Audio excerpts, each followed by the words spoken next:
Doctor Saxena Anika को campus में खड़ी दो लड़कियों के साथ बात करते हुए देखकर चौंक गए थे। इसलिए जब डॉक्टर सक्सेना ने अपनी केबिन के विंडो से कामिनी और प्रीति को अनिका यानी कि डॉक्टर अमृता के साथ बात करते हुए देखा तो अपने असिस्टेंट को नीचे भिजवाकर कामिनी और प्रीति को डॉक्टर सक्सेना ने अपने केबिन में बुलाया था। डॉक्टर अमृता ने उस बच्चे का ऑपरेशन के लिए बिना पैसों की सर्जरी की रिक्वेस्ट को मान लिया था। किसी भी तरह डॉक्टर सक्सेना डॉक्टर अमृता के लिए किए गए एहसान का बदला चुकाना चाहते थे। डॉक्टर सक्सेना जानते थे कि आखिर उन दो लड़कियों का डॉक्टर अमृता के साथ क्या कनेक्शन था, और अगर वह डॉक्टर अमृता के साथ क्लोज कनेक्शन में है तो डॉक्टर सक्सेना कामिनी और प्रीति की मदद करना चाहते थे। जब कामिनी और प्रीति डॉक्टर सक्सेना की केबिन के बाहर आई तो दोनों के चेहरे पर घबराहट साफ नजर आ रही थी। डॉक्टर सक्सेना के कॉलेज में इमेज बहुत ही स्ट्रिक्ट और एरिगेंट थी। वह कभी भी किसी भी स्टूडेंट के साथ बात करते नजर नहीं आए थे। घबराते हुए कामिनी और प्रीति डॉक्टर सक्सेना के केबिन में दाखिल हुए, मगर अंदर जाते ही वो दोनों ये देखकर हैरान हो गए कि डॉक्टर सक्सेना अपनी डेस्क पर खड़े होकर मुस्कुराते हुए दोनों लड़कियों का स्वागत कर रहे थे। डॉक्टर सक्सेना ने कामिनी और प्रीति की ओर देखकर मुस्कुराते हुए कहा, प्लीज यंग लेडीज, क्या मैं जान सकता हूँ अभी अभी आप नीचे जिससे बात करते थे उनका आपके साथ क्या रिश्ता है? डॉक्टर सक्सेना की बात सुनते ही कामिनी ने यह सोचा कि शायद मल्होत्रा परिवार के कनेक्शन की वजह से डॉक्टर सक्सेना अनिका को जानते हैं। इसलिए मुस्कुराते हुए कामिनी ने डॉक्टर सक्सेना से कहा, मैं उनकी छोटी बहन हूँ। यह सुनते ही डॉक्टर सक्सेना ने अपनी एक आईब्रो ऊपर की और मुस्कुराते हुए दोनों लड़कियों के पास आकर बोले, तुम उसकी छोटी बहन हो, इसीलिए तो एक मेडिकल स्टूडेंट हो और इतनी बड़ी यूनिवर्सिटी में पोस्ट ग्रेजुएशन करने आई हो। डॉक्टर सक्सेना की बात सुनते ही कामिनी ने अपनी बैग से अपनी फाइल निकाले और डॉक्टर सक्सेना को एक के बाद एक पन्ने पलटाते हुए कहा, मैं मनाली की मेडिकल यूनिवर्सिटी की स्टूडेंट हूँ। यह रहे मेरे एग्जाम रिजल्ट। मैं दिल्ली सिर्फ इसलिए आई हूँ ताकि आपके अंडर पोस्ट ग्रेजुएशन कर सकूँ। यह मेरे लिए बहुत बड़ी बात होगी। कामिनी की बात सुनकर डॉक्टर सक्सेना काफी खुश हो गए। उन्होंने कामिनी की फाइल अपने हाथ में ली और एक के बाद एक पन्ने घुमाते हुए कामिनी की रिपोर्ट पर नजर डाले। वैसे तो कामिनी भी पढ़ाई में काफी अच्छी थी और उसके रिजल्ट भी हर साल बहुत अच्छे आते थे। शायद यही वजह थी कि अनिका के साथ शादी टूटने के बाद डोगरा परिवार ने कुणाल डोगरा की शादी कामिनी के साथ करने का फैसला किया था। कामिनी की तारीफ करते हुए डॉक्टर सक्सेना ने कहा, तुम्हारे मार्क्स तो काफी अच्छे हैं। पोस्ट ग्रेजुएशन एंट्रेंस एग्जाम की तुम्हारे रिजल्ट साथ लाए हो। डॉक्टर सक्सेना की यह बात सुनकर कामिनी की एक्साइटमेंट बढ़ने लगी। कामिनी ने डॉक्टर सक्सेना को जवाब देते हुए कहा, सर मैंने रिटर्न एग्जाम क्लियर कर ली है, इंटरव्यू की डेट आनी बाकी है। डॉक्टर सक्सेना ने कामिनी की फाइल बंद कर दी और कामिनी को फाइल वापस करते हुए डॉक्टर सक्सेना ने प्रीति की ओर देखा और मुस्कुराते हुए पूछा, और आप कौन है? इससे पहले कि प्रीति कुछ जवाब दे पाती, कामिनी आगे बढ़ते हुए डॉक्टर सक्सेना ने कहा, यह मेरी क्लासमेट है। मैं आपसे मिलना चाहती थी और आपकी रेपुटेशन पूरी यूनिवर्सिटी में बहुत स्ट्रिक्ट है, इसलिए मॉरल सपोर्ट के लिए उसे भी साथ लेकर आई हूँ। सर अगर आप मुझे अपने अंडर पोस्ट ग्रेजुएशन करने का मौका देते हैं तो फिर मेरी बहन और मल्होत्रा परिवार आपका बहुत आभारी रहेगा। कामिनी की बात सुनकर डॉक्टर सक्सेना चौंक गए और अपने दोनों हाथ हवा में हिलाते हुए डॉक्टर सक्सेना ने कहा, अरे नहीं नहीं, ऐसा मत कहो। डॉक्टर सक्सेना मन ही मन जानते थे कि डॉक्टर अमृता की सिफारिश पर वह एक नहीं बल्कि 10 स्टूडेंट को भी अपने अंदर पोस्ट ग्रेजुएशन करने का मौका दे सकते हैं।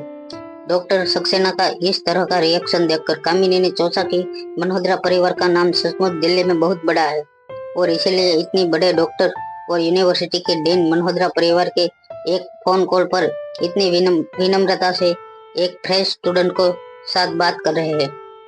मुस्कुराती हुई कामिनी ने डॉक्टर सक्सेना से पूछा, सर अगर आप चाहे तो मुझे कोई टेस्ट भी दे सकते हैं, यह देखने के लिए कि क्या मैं आपके अंडर पोस्ट ग्रेजुएशन करने के काबिल हूँ या नहीं। डॉक्टर सक्सेना ने मुस्कुराते हुए कहा। अपना सर नाम हिलाते हुए डॉक्टर सक्सेना ने कहा, नहीं नहीं, इसकी कोई जरूरत नहीं, तुम दोनों अब घर जाओ और इंटरव्यू नोटिस आने का इंतजार करो। डॉक्टर सक्सेना के यह कहने के बाद प्रीति और कामिनी उनके केबिन से बाहर निकल गए। जब प्रीति और कामिनी बिल्डिंग के स्टेयरकेस उतर रहे थे तब कामिनी के चेहरे पर काफी एक्साइटमेंट थी। कामिनी को अपने करियर पर सपना पूरा होते हुए साफ नजर आ रहा था। वही प्रीति उदास चेहरे से धीरे धीरे सीढ़ियां उतर रही थी। पीछे चल रही प्रीति की ओर मुड़कर कामिनी ने कहा, अब तुम्हारा मुंह इतना क्यों उतर गया है? अपनी बहन के एडमिशन की खुशी नहीं है तुम्हें? प्रीति ने अपनी धीमी और सॉफ्ट आवाज में कामिनी से कहा, मुझे लगता है कि तुम्हें अनिका दीदी के नाम का सहारा नहीं लेना चाहिए। इससे तो अच्छा होगा कि हम खुद ही मेहनत करें और अपने बलबूते पर एडमिशन हासिल करें। हो सकता है कि इस फेवर के बदले अनिका दीदी किसी मुसीबत में आ जाए फ्यूचर में, या फिर यूनिवर्सिटी और डॉक्टर सक्सेना के फेवर को लौटाने के लिए अनिका दीदी को कुछ ऐसा काम करना पड़े जो उन्हें ना करना हो। और तुमने अभी भी मल्होत्रा खानदान का भी नाम क्यों लिया? बिना उसकी परमिशन उनका नाम लेना अच्छी बात नहीं है। प्रीति की बात पर कामिनी इतरा कर आगे चलने लगी और अपनी आवाज ऊंची करते हुए प्रीति से कहने लगी, मैं अनिका की छोटी बहन हूँ। अगर मैंने उसके मामा का नाम इस्तेमाल कर भी लिया तो क्या गलत है? एक ही बात है, मगर हाँ, तुम तो हमारी कजन हो तो तुम यह बात नहीं कह सकती और शायद इसलिए तुम्हें मुझसे जलन हो रही है। प्रीति को यह कहकर कामिनी ने अपना फोन निकालकर अपने दोस्तों को यह बताना शुरू कर दिया कि किस तरह इतनी बड़ी यूनिवर्सिटी के डीन डॉक्टर सक्सेना ने कामिनी की रिजल्ट की तारीफ की। कामिनी की बढ़ती हुई एक्साइटमेंट को देखकर प्रीति कामिनी को याद दिलवाना चाहती थी कि अभी अभी डॉक्टर सक्सेना ने कामिनी से कहा था कि घर जाकर नोटिस का इंतजार करो, ना कि फॉर्म का इंतजार करें। कामिनी का बिहेवियर देखकर प्रीति को ऐसा लग रहा था जैसे ऑलरेडी कामिनी को डॉक्टर सक्सेना के अंडर पोस्ट ग्रेजुएशन करने का मौका मिल गया हो। मगर प्रीति अच्छी तरह जानती थी कि अगर उसने कामिनी को यह बात याद दिलाई तो कामिनी इसका गलत मतलब निकाल लेगी और प्रीति को फिर से कामिनी की भली बुरी बात सुननी पड़ेगी। वहां अपने केबिन में डॉक्टर सक्सेना अपने चश्मे निकालकर अपने एक हाथ से अपने माथे पर हल्का मसाज करने लगे। डॉक्टर सक्सेना ने अपने करियर में काफी बच्चों का इंटरव्यू लिया था, मगर कहीं ना कहीं कामिनी के साथ बात करते वक्त उन्हें कामिनी का स्वभाव और नेचर काफी अजीब लग रहा था। डॉक्टर सक्सेना जानते थे कि कामिनी भले ही पढ़ाई में काफी अच्छे नंबर लाती हो, मगर कहीं ना कहीं कामिनी के बात करने के तरीके से यह पता चलता था कि उस लड़की के अंदर काफी एटीट्यूड और एरोगेंस था, जो भविष्य में एक सफल डॉक्टर बनने के लिए अच्छी बात नहीं थी। डॉक्टर सक्सेना ने अपना फोन उठाकर अनिका को मैसेज किया। मैसेज में डॉक्टर सक्सेना ने उस बच्चे का ऑपरेशन की डेट, टाइमिंग और लोकेशन अनिका के साथ शेयर की। मैसेज डिलीवर होने के कुछ ही सेकंड बाद अनिका का रिप्लाई आया, ओके गॉट इट। अनिका का रिप्लाई आते ही डॉक्टर सक्सेना ने अनिका को एक और मैसेज भेजते हुए पूछा, क्या तुम्हारी कोई छोटी बहन है कामिनी नाम की? वह मेरे अंडर पोस्ट ग्रेजुएशन करना चाहती है। डॉक्टर सक्सेना अनिका को बताना चाहते थे कि अनिका को एहसान के बदले वह अनिका की छोटी बहन के लिए एक छोटी सी फेवर कर सकते हैं, ताकि अनिका को ऐसा ना लगे कि बिना पैसों के डॉक्टर सक्सेना के लिए किया हुआ ऑपरेशन करके उसका कोई फायदा नहीं होने वाला था। डॉक्टर सक्सेना देश की इतनी बड़ी न्यूरोसर्जन के सामने अपनी भी इम्प्रेशन बनाए रखना चाहते थे। तभी अनिका का इस बात पर रिप्लाई पढ़कर डॉक्टर सक्सेना हैरान रह गए। अनिका ने अपने रिप्लाई में लिखा था, जी मैं ऐसी किसी लड़की को नहीं जानती। यह मैसेज पढ़ते ही डॉक्टर सक्सेना को अपनी नादानी पर हैरानी होने लगी थी। डॉक्टर सक्सेना ने पहले ही यह नहीं सोचा कि अगर इतनी बड़ी डॉक्टर, जो न सिर्फ देश की बल्कि दुनिया की बड़ी न्यूरोसर्जन कहलाई जाती थी, उसकी छोटी बहन भला डॉक्टर सक्सेना के अंडर पोस्ट ग्रेजुएशन क्यों करना चाहेगी, जबकि डॉक्टर अमृता खुद यूनिवर्सिटी की रिक्वेस्ट पर यूनिवर्सिटी के पैनल में डिवाइजरी थी। जब से दिल्ली यूनिवर्सिटी के स्टूडेंट में यह बात फैली थी कि कई सारे बच्चों ने डॉक्टर अमृता के अंडर पोस्ट ग्रेजुएशन करने की एप्लीकेशन भेजी थी, मगर क्योंकि डॉक्टर अमृता काफी बिजी रहती थी, इसलिए आज तक डॉक्टर अमृता ने किसी भी बच्चे की एप्लीकेशन मंजूर नहीं की थी। डॉक्टर सक्सेना ने यह भी सोचा कि अगर डॉक्टर अमृता चाहती कि उनकी छोटी बहन डॉक्टर सक्सेना के अंडर पोस्ट ग्रेजुएशन करे तो वह अपनी छोटी बहन को अपने साथ जरूर ले आते। जब डॉक्टर सक्सेना ने अनिका को इन दो लड़कियों के साथ बात करते हुए देखा तो एक पल के लिए डॉक्टर सक्सेना ने सोचा कि शायद यह दोनों लड़कियां डॉक्टर अमृता के रिलेशन में होगी और इसलिए यह सारी मिसअंडरस्टैंडिंग खड़ी हुई। डॉक्टर सक्सेना को यह एक बात की राहत जरूर हुई थी। अच्छा हुआ उन्होंने अनिका से पूछ लिया और इस बात का खुलासा हुआ। और इसलिए कहा जाता है कि किसी के लिए अच्छा भी करना हो तो उसे पूछे बिना नहीं करना चाहिए, क्योंकि हमें यह पता होना चाहिए कि हम जो करना जा रहे हैं वह उस इंसान को सच में चाहिए या भी नहीं। उधर कामिनी के सर से निकला हुआ बाल और अपने बालों का सैंपल अनिका ने कुरियर करके बेंगलुरु भेज दिया था और साथ ही अपनी असिस्टेंट राजलक्ष्मी को फोन करके बताया कि वह जल्द से जल्द भेजे गए बालों को सैंपल का डीएनए टेस्ट करवाए और जल्द से जल्द पता लगाए कि यह दोनों सैंपल मैच करते हैं या नहीं। राजलक्ष्मी ने हैरान होकर अनिका से पूछा, डीएनए टेस्ट? यह क्या कह रही हो तुम? और अगर तुम्हें डीएनए टेस्ट करवाना ही था तो यह सैंपल तुम बेंगलुरु क्यों भिजवा रही हो? क्या वहाँ दिल्ली में कोई डीएनए टेस्ट की लैब नहीं है? यह कहते हुए राजलक्ष्मी अनिका से बात करते हुए हंसने लगी। अनिका ने अपनी आवाज ऊंची करते हुए राजलक्ष्मी से कहा, देखो यहाँ दिल्ली में मैं नई हूँ, अभी यहाँ के लोगों को अच्छी तरह से नहीं जानती।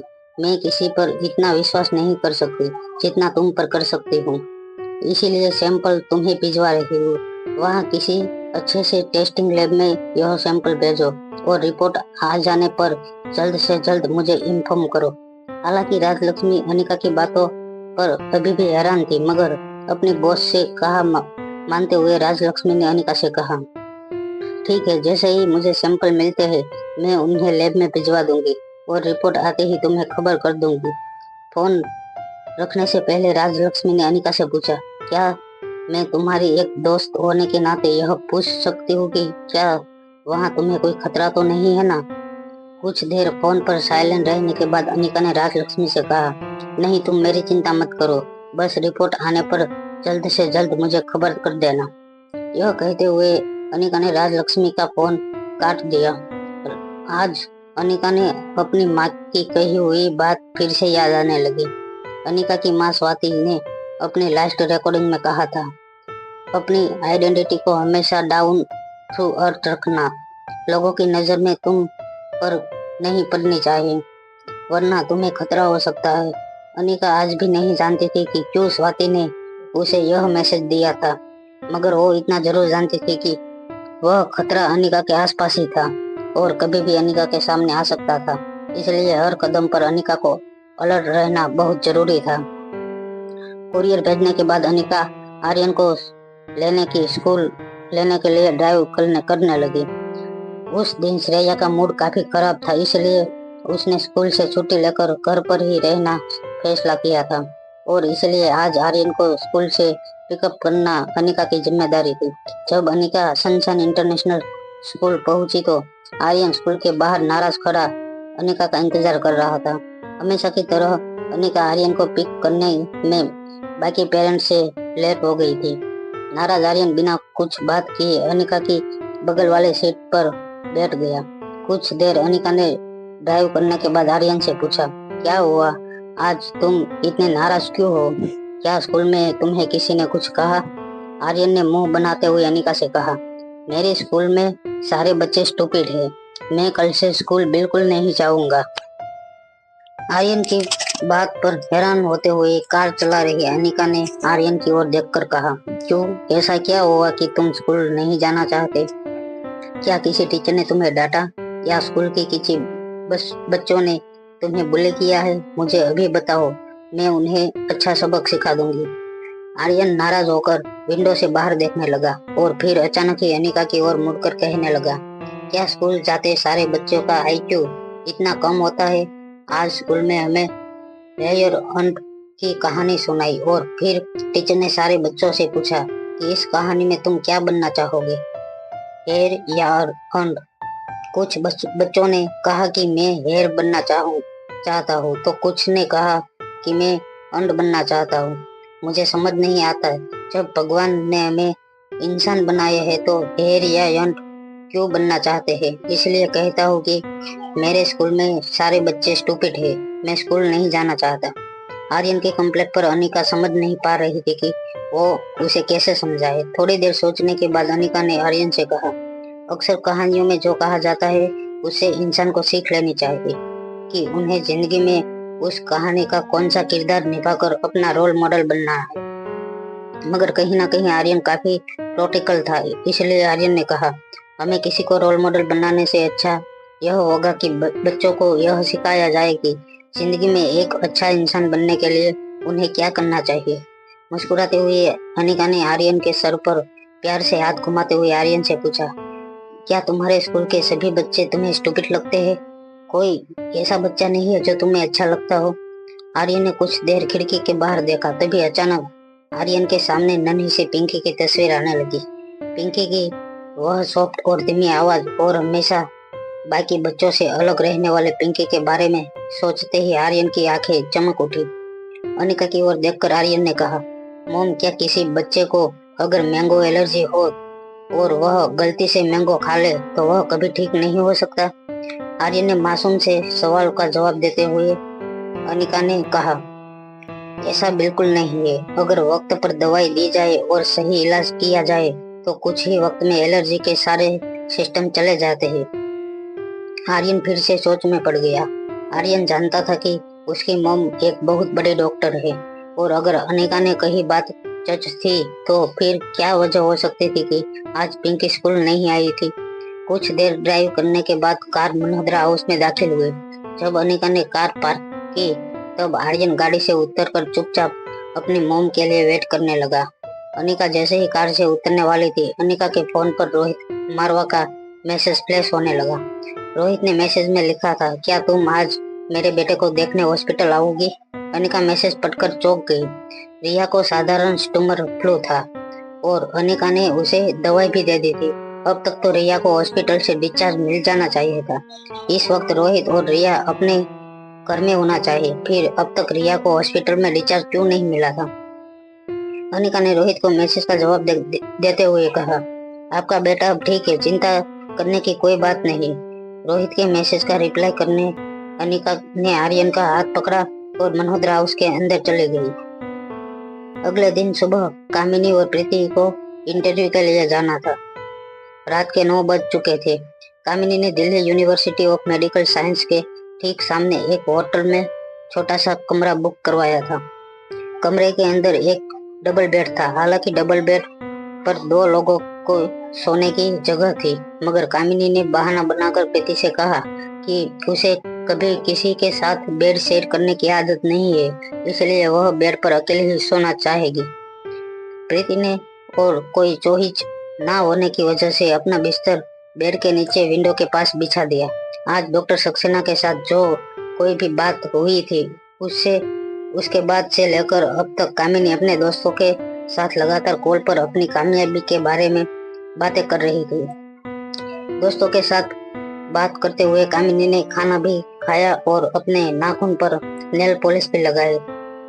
उसके बाद कामिनी ने अपने चेहरे पर फेस मास्क लगाया। वहां कोने में राइटिंग टेबल पर बैठकर प्रीति आने वाले इंटरव्यू की तैयारी कर रही थी। प्रीति ने सोच लिया था कि किसी भी तरह उसे इस इंटरव्यू में पास होकर Delhi university of medical science में इस साल एडमिशन लेना था। जब कामिनी ने अपनी नेल पेंट करना खत्म किया तब वह बड़े ही आराम से अपने बेड पर लेट गए और अपने हाथों को दोनों ओर से तकिए के ऊपर रख दिए। प्रीति को इस तरह पढ़ाई करते हुए देखकर अचानक ही बेड पर लेटी कामिनी जोर जोर से हंसने लगी। कामिनी ने प्रीति से पूछा, अभी गद्धों की तरह क्यों मेहनत कर रही हो? मुझे एक बात बताओ, किस प्रोफेसर के तुम अप्लाई किया है? प्रीति ने कामिनी की बात का जवाब नहीं दिया। कामिनी ने अपनी बात आगे बढ़ाते हुए प्रीति से पूछा, क्या तुम डॉक्टर शालिनी के अंडर अप्लाई करना चाहते हो? वह इसी साल कॉलेज की प्रोफेसर बनी है और हाँ, वह काफी अनएक्सपीरियंस है, मगर तुम्हारे मार्क्स को देखते हुए तुम्हारे लिए वही सही रहेगी, क्योंकि मुझे नहीं लगता ज्यादा लोगों के उसके अंडर पोस्ट ग्रेजुएशन करने के लिए एप्लीकेशन भेजी होगी। ऐसी जगह पर तुम्हारे चांस बढ़ जाएंगे। हाँ, यह जरूर है कि एक इम्प्रेसिव प्रोफेसर के अंडर अगर तुम्हें कुछ ज्यादा फायदा नहीं होगा, मगर हाँ, कहने के लिए तुम पोस्ट ग्रेजुएट स्टूडेंट हो जाओगी। वह भी दिल्ली यूनिवर्सिटी की मेडिकल कॉलेज से। छोटी हॉस्पिटल में तुम्हें आसानी से जॉब मिल जाएगी। जैसे ही कामिनी ने प्रीति को यह बातें कही, कामिनी के मोबाइल पर नोटिफिकेशन फ्लैश होने लगा। कॉलेज के एडमिशन प्रोसीजर इंटरव्यू की नोटिस आ गई थी। कामिनी ने अपने दोनों हाथ हवा में उछालते हुए अपनी नेल पॉलिश बिगड़ न जाए उसका ख्याल रखते हुए फोन को बिस्तर से उठाया और नोटिफिकेशन पर टैप किया। कामिनी को कॉलेज से मैसेज आया था। ठीक उसी वक्त प्रीति के मोबाइल पर भी कॉलेज इंटरव्यू का नोटिफिकेशन आया था। पोस्ट ग्रेजुएशन कोर्स में एडमिशन पाने के लिए हर स्टूडेंट को पहले प्राइमरी एग्जाम देनी होती है और उसके बाद एक इंटरव्यू हर बच्चे को अपने नॉर्मल के साथ कांटेक्ट करना होता है जिससे इंटरव्यू में आसानी हो। इसका मतलब साफ था कि अगर पहले से कामिनी और डॉक्टर सक्सेना का रेपुटेशन अच्छा बन गया था तब तो इंटरव्यू सिर्फ एक फॉर्मेलिटी बनकर रह जाता है और इसलिए कामिनी बिल्कुल नर्वस नहीं थी। प्रीति और कामिनी दोनों की इंटरव्यू की डेट एक ही दिन थी। सभी बच्चों के इंटरव्यू हो जाने के बाद यूनिवर्सिटी रिजल्ट डिक्लेयर कर देता कि इस साल किन बच्चों को दिल्ली यूनिवर्सिटी के post graduation course of medical testing में दाखिला मिला है। एक बार इंटरव्यू पास करने के बाद कामिनी यह दिल्ली में रह जाती क्योंकि हर स्टूडेंट जिसे यूनिवर्सिटी में एडमिशन मिल जाता उसे यूनिवर्सिटी से हमेशा के लिए किसी हॉस्पिटल में काम करना होता था। प्रीति ने सोच लिया था कि अगर उसका इस साल दाखिला नहीं भी होता है दिल्ली यूनिवर्सिटी में तब भी वह दिल्ली छोड़कर नहीं जाएगी। दिल्ली देश की advance medical treatment of research के लिए मशहूर थी। दिल्ली में बाकी शहरों के मुकाबले काफी एडवांस फ्यूचर भी मौजूद थे और इसलिए जो बच्चे एमबीबीएस करने के बाद पोस्ट ग्रेजुएशन डिग्री करना चाहते थे उन्हें मॉडर्न टेक्नोलॉजी के साथ बेहतरीन प्रोवाइड की जाती है। दिल्ली यूनिवर्सिटी का मैसेज पढ़ने के बाद प्रीति फिर से अपनी तैयारी करने लगी। तभी राइटिंग टेबल के पास आकर कामिनी ने प्रीति को अपनी जगह से उठने का इशारा करते हुए कहा, मुझे कुछ देर राइटिंग टेबल पर बैठकर कुछ काम करना है। प्रीति जानती थी कि कामिनी से किसी भी तरह की बहस करने का कोई फायदा नहीं था, इसलिए चुपचाप प्रीति राइटिंग टेबल से उठकर खिड़की के पास जाकर खड़ी हो गई और खिड़की का सहारा लेकर स्ट्रीट लाइट से आती हुई रोशनी में वह अपनी किताब पढ़ने लगी। तभी अचानक उसे पीछे से जोर जोर से वीडियो चलने की आवाज आने लगी। कामिनी राइटिंग टेबल पर बैठकर अपने मोबाइल में सोशल मीडिया पर तरह तरह के वीडियोस देखने लगी, जिसकी सोच से प्रीति को अपनी तैयारी करने में दिक्कत हो रही थी। कामिनी न सिर्फ जोर जोर से वीडियो देख रही थी बल्कि वीडियो में जब भी कोई फनी बात होती तब कामिनी जोर जोर से तालियां बजाकर हंसने लगती। कामिनी की ऐसा करने की वजह से प्रीति बिल्कुल भी अपनी पढ़ाई पर कंसंट्रेट नहीं कर पा रही थी। प्रीति ने 2-3 बार कामिनी को रिक्वेस्ट जरूर की थी मगर कामिनी के लिए प्रीति की स्टडी से ज्यादा जरूरी था अपनी सोशल मीडिया पर लोगों के मेकअप के डाले हुए वीडियोस को देखना। थोड़ी देर जब कोशिश करने पर भी प्रीति अपनी पढ़ाई पर कंसंट्रेट नहीं कर पाई तो प्रीति ने अपनी बैग से एक बड़ा सा कॉटन निकाला और उसके 2 हिस्सों करके अपने कानों में लगा दिए। उसके बाद अचानक ही कामिनी के फोन से आने वाला शोर एकदम बंद हो गया। कुछ देर में कामिनी के मोबाइल की बैटरी खत्म हो गई। कामिनी ने जोर से राइटिंग डेस्क पर अपना हाथ मारते हुए कहा, प्रीति मैंने तुमसे कहा था कि सुबह जब तुम उठो तो मेरा चार्जिंग रख दिया करो, एक काम तुमसे ठीक से नहीं होता। यह कहते हुए अपना फोन गुस्से से बिस्तर पर फेंक कर कामिनी बिस्तर पर लेट गई। बिस्तर पर लेटते ही कामिनी ने रूम की सारी लाइट ऑफ कर दी। स्ट्रीट लाइट से आती हुई रोशनी प्रीति की पढ़ाई के लिए काफी नहीं थी, इसलिए प्रीति ने रिक्वेस्ट करते हुए कामिनी से कहा, अभी मैं अपने इंटरव्यू की तैयारी कर रही हूँ। पेशेंट को लगी चोट की वजह से होने वाले इंटरनल डैमेज के बारे में अभी मेरा रिसर्च स्टडी पढ़ना जरूरी है। अभी तो सिर्फ 9 बजे है और तुमने अभी से लाइट ऑफ कर दी। बिस्तर पर लेटी कामिनी ने अपना शरीर मरोड़ते हुए कहा, देखो भाई, मैंने तो डॉक्टर सक्सेना से बात कर ली है और वह मुझसे काफी इम्प्रेस हो चुके हैं। इंटरव्यू की चिंता उन्हें करनी चाहिए जो अपने एग्जामिन्स को इम्प्रेस ना कर पाए, जैसे कि तुम करो तुम मेहनत, मैं तो आराम से सो जाने वाले हूँ। इंटरव्यू से पहले इंसान का फ्रेश होना बहुत जरूरी होता है। फ्रेश रहने के लिए पूरी रात अच्छी नींद से और क्या बेहतर हो सकता है।